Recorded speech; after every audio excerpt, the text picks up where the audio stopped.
What's up? It's Chloe Pavlik. And I'm Brandon Rhodes, and you're tuned into The Work. This week, we had a great conversation with Lexie Brown. She was a first-round pick in the WNBA and now is a starting guard for the Minnesota Lynx. You already know the WNBA has been at the front of social justice movements, and Lexie Brown has been vocal despite the backlash. Today, we have our first WNBA player on, a Duke graduate and a Minnesota Lynx star point guard, my homegirl, Lexie Brown. Welcome to The Work, sis. Thanks, star. Thanks for that. Appreciate it. Welcome.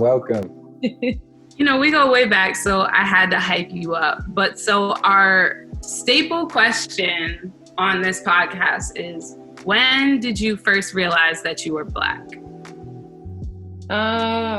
Chloe. I know you said that this was going to be a question. I still don't have a real answer. I'll say I first realized I was Black was when I was in middle school, and I went to an all-white private school. And I think just up to that point, you don't really like boys, and you're just one of the guys. You get to that age where everything kind of just switches. Oh, boys need to be over there, girls over here. You start getting little crushes on people, and then none of the little white boys at my school had a crush on me back, and I was just what's the problem? And I was just I just looked around, and everyone else was getting liked, and I was well, maybe it's just because I don't look like them. And at that moment I was yeah, I'm not a white girl, and that's when that happened, unfortunately. Yeah, that seems like a common story. Chloe's story is pretty similar to that. And I also went to an all-white school, kind of in high school, so I had a similar experience too. Yeah. But one thing that we found that was interesting, I wanted to ask you about. So your dad, D. Brown, former NBA player, and you talked about going to private school and all. We read about his incident with police brutality when he was 21, and he was mistaken for a bank robber and had police pull up on him. So did you hear that story when you were younger, and did that impact kind of your view of kind of social justice, criminal justice reform, or any of those things? When I was younger, I never heard that story. Yes, I'm a Black person, but I'm still a female. So I just didn't think that having a conversation like that was completely relevant to raising 3 daughters. We knew how to act around the police, that we still, were going to be profiled, that there was going to be judgments. But as a woman, there's not that intense fear that men feel when they, police officer pulls them over, or stops them in the street or at the mall or anything like that. But when my brother was born, that kind of changed. And I don't know what kind of conversations that they've had. He's only 14 now. So, you don't want to terrify your kids, but you want to keep them informed. So I think middle school, high school is a good age to have those types of conversations, and all the things that have been going on in the world kind of just started happening. So he had to have that hard conversation with my brother, because like me, goes to a private school, a lot of white people, a lot of white kids. So, we just have to make sure that he knows to, be careful and be smart. But hearing that story from my dad was so sad, and he doesn't really open up about a lot of things. So for him to open up to us about that, then we did another podcast, The Knuckleheads. He opened up on there. So that's a very public platform. So, I was really proud of him that he was able to share that, because people think that money, fame, success, protects you from all that. And it absolutely does not. That's so real. And I think that's the one thing that we've all learned. It doesn't matter what you accomplish, what you get to, at the end of the day, you're still seen as Black and a threat. And I know you said you didn't have that discussion with your dad, but I know your mom, she's mixed, and I know she identifies as a Black woman. Were there any discussions that she had with you growing up and how you would have to navigate race and gender? For us and for me, she just said that you always have to be 100 times better as a Black woman. And she's just always pushed me to to be that on the court, off the court, in the classroom, you know, basically anything that I've ever done. She was just like, you have to be the best, and you have to carry yourself in a way that, you know, maybe other people don't have to carry themselves. And at first I didn't really understand, but like, even when you are 100 times better, like there's still question marks. There's still, are you sure? Like, oh, how did you get here? Or like, how did you achieve this? Or like, even getting to Duke, every time I tell people I went to Duke, it's like, they're shocked. And I'm just like, it's like, it's school. Like, you just have to be a good student. But it just sucks that you could have all these things on your resume, and at the end of the day, all they see is your color. And then being a woman. So it's like a double whammy, which for some people is very hard for them to wrap their mind around that. Like, that women are less, Black people are less, and we are both. So we are super less. So it's like people are struggling to wrap that like idea around their minds. And I can't even believe it. Like, it seems simple, but apparently it's not at all, actually. Yeah. That's real though. 100 times better. Like, how do you take that, internalize that, and deal with that pressure, you know, to have to be at a certain level, but still know that, you know, you could still have these things coming at you from different angles? I don't really even see it as pressure, because I think it's just the way I'm wired, the way I was raised. Is like, I just want to be like the best at everything I do anyway. And I'm a really hard worker by nature. So it doesn't really matter if there's a goal at the end, if there's an award at the end. Like, for me personally, I just like to do things like in a certain way. And like, when people look at me, they're like, damn, she like works her ass off. Like, I love that. Because at the end of the day, like, you cannot take that away from me. Like, the fact that you see that I work hard, and I take a lot of pride in that. Chloe knows. I was just about to say, I can attest to that. The way it didn't matter whether it was school, basketball, whatever it is, you were going to be the best, and you were going to outwork everyone and work the hardest. And I think what sticks out the most for me, Lex, is that I think we're all learning as Black people the same conversations that you receive, we've all received in some capacity, right? Like, the Black experience, that's what's a part of it, right? We all get taught these similar things that white people, they can't relate. They don't understand, because they haven't had to worry about those things because of privilege. But I do want to talk about just how outspoken you've been during the Black Lives Matter movement. Recently, you tweeting out that Black women are the most unprotected people on this earth. And that a lot of people, which was shocking to me. Yeah. I tweet out a lot of things and get like a lot of idiots messaging me and stuff, but like that tweet in particular like sparked a lot of upset like white men. Like, that's what I got most of the backlash from. And I wouldn't even call it backlash. It was just ignorance. But it was very surprising. I thought I was very surprised. Yeah. I think the one thing about Twitter that we're learning, well, just in general, like, when we say how we feel, it's attacked. Like, oh, I can't believe you feel this way. And it's more so like you're saying, you just don't understand my experience. You haven't lived this. So of course you don't understand when I say this and you disagree with it. But for you, what prompted you to say that? Well, I think it was the day that the Breonna Taylor verdict came out. I was watching it downstairs. My mom was watching it upstairs. And they had just, they were talking about it, and somebody on the news had misheard what the verdict was. And he said that it was like something with, I think he said it was either 2nd-degree murder or something. And that's what we were texting about. I'm like, Mom, no, like, that's not what they said it was. And she's like, he just said it on TV. I said, Mom, he made a mistake. Like, I think it was hard for him to believe that he misheard that. And, the whole situation was so sad. And the police officer was the one who shot her. And that was awful. And I cannot believe that he's not being held accountable for that.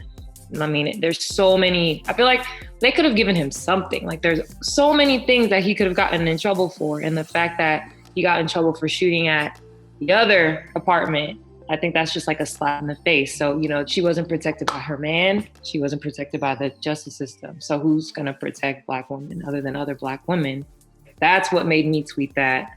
But I got a lot of like positive reception to it as well. But, you know, obviously the negative is what sticks out because it was like absolutely shocking and disgusting. So, yeah, that's definitely shocking that would be the response to it. I mean, I guess it's not surprising, but we'll say it's shocking. And, you know, for me, you know, one of the things that I think about is I've seen, as, you know, my mom, my sisters have been vocal as well. But it just historically, Black women have always kind of led the charge for social justice, for movements, for change. Do you think that, you know, and especially we've seen the WNBA players take a lot of stances even years before, you know, now, do you think that, you know, kind of what your statement, your tweet, do you think that kind of is some of the ethos behind why we're seeing that, or kind of why Black women have been at the forefront of social justice and leading and setting the example? I think it's ingrained in us as Black women to just be strong, to be, you know, a protector of like a family, of a household, of your man, all that, everything. I just feel like that's just something that we are programmed to do. We have to fight so much harder for what we get, for respect, for love, for affection, like you name it, like we have to fight for it. And I think that's why our league has always been so vocal, because it is a league full of Black women that really had to work so hard to get to that level. And we're professional athletes, some of the best athletes in the world, and we're still fighting people about our talent, what we deserve. Just little things like that. Like at the end of the day, we're still really good at what we do.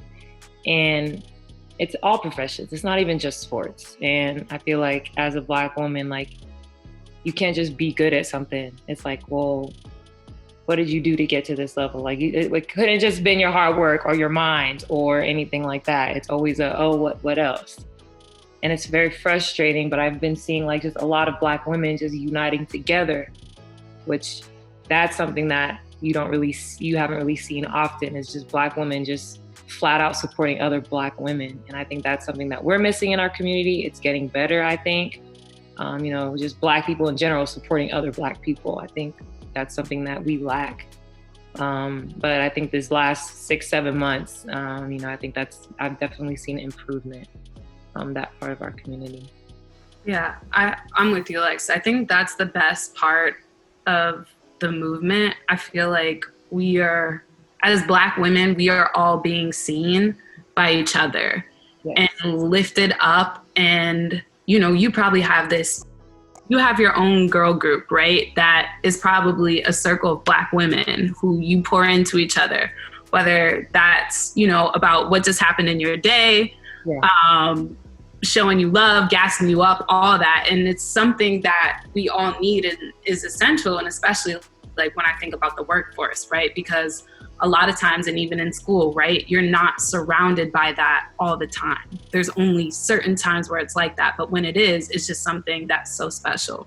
Right. And so when we talk about your league, as Brandon mentioned, and you guys always being at the forefront, and I think it's over 60% of the league is Black, and I think it's over 80% identifies as Black and women of color. When you look at your league, do you think that people would perceive it or treat it differently if the league was predominantly white women? Definitely. I mean, you look at like this women's soccer league. I mean, I will say that, I mean, we are the most visible and successful women's sports league in the United States. So, I mean, I guess you can't really say that. I think people just really love basketball. And then even at the college level, you know, I'm still trying to figure out why that viewership and fan base doesn't translate to the WNBA. I'm 3 years in the league and I still have no idea why it doesn't go from one base to another. But I think that goes along with what you're saying about just you see a lot more visible white players in the NCAA, and you kind of see the WNBA try to push that narrative in the WNBA as well. And it doesn't really, I think this season was the first time where other media members and some players were like, why do y'all keep doing that? Like, obviously everyone, if you're hooping and you deserve that, like you should deserve that. But there's so many other players with stories and that are talented and have amazing personalities and are hilarious and are brilliant. And they just kind of hone in onto this little group of players. And I think they think that's what's going to translate. And it doesn't. Like, they've tried it for like 5 straight years now. Like, people are like afraid to talk about it. I was afraid to talk about it, but now I really don't care because it's like glaringly obvious. So I'm just hoping that, in the future, we're able to, maybe have a little bit more to say about how they market us as players and how they market our league. Because I don't think they do as good of a job as they could. Yeah, that's real. That's real. Yeah, I think y'all should definitely feel empowered to speak up. And I've seen it, especially recently in the bubble, how everyone has been able to band together and fight for the cause. And I love what y'all have been doing around Say Her Name and kind of getting behind that and having all the different, whether it's kneeling together, whether it's having the names on the jerseys and all the different things you've been doing. So along those lines, like, how do you see you all collectively kind of moving forward and continuing to fight for this? Because I can just tell by the energy that it's not something that y'all want to just kind of be a one-off thing. You want to sustain it. You want to make it kind of an action that the league sticks with. So what are y'all thinking? What's the conversation like around that?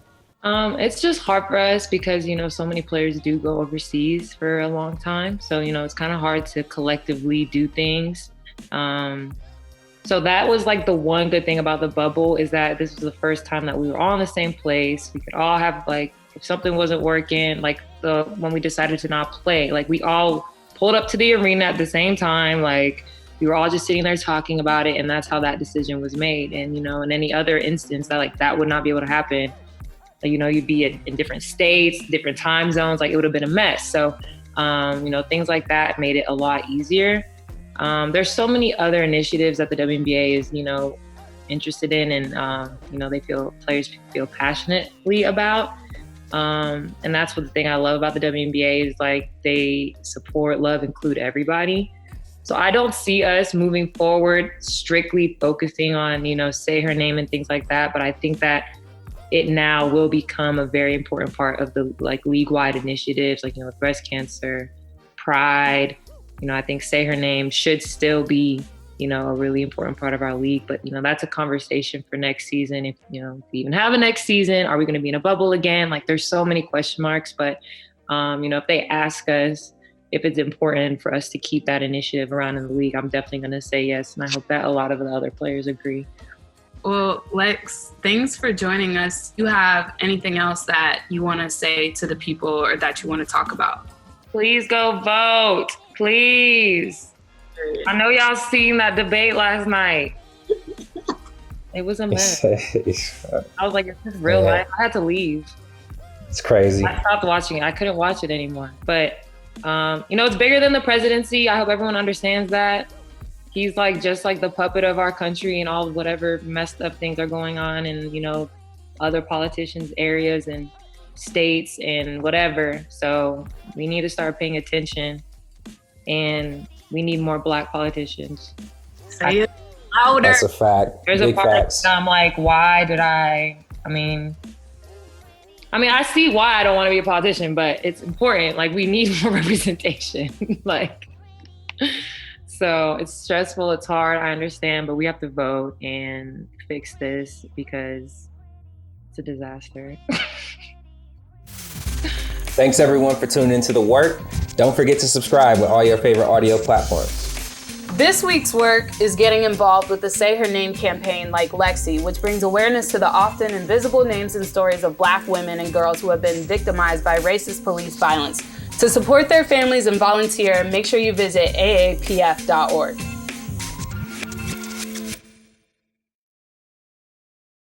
Hey yo, do you want to see more videos like that? Well, I got another one and another one. So make sure you subscribe so you can get all this heat.